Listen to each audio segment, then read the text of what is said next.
সুপ্রিয় দর্শক মণ্ডলী, গতকালকে যারা জুতার দোকানে চুরি করেছে এদের মধ্যে একজন চোরকে আমরা ধরেছি। এখন আমরা তার ইন্টারভিউ নেব।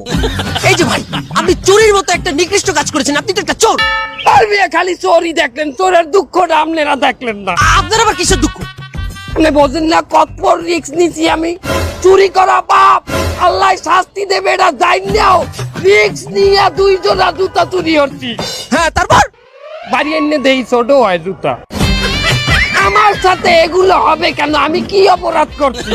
আমি তো কোনো কুলি পাইলাম না, এগুলো পাইলাম না, ওগুলো পাইলাম না। আপনার জন্য আরো একটি দুঃসংবাদ আছে। ইউনূস সরকার ঘোষণা দিয়েছে যারা যারা চুরি করেছে সিসি ক্যামেরায় শনাক্ত করে তাদের গ্রেফতার করা হবে।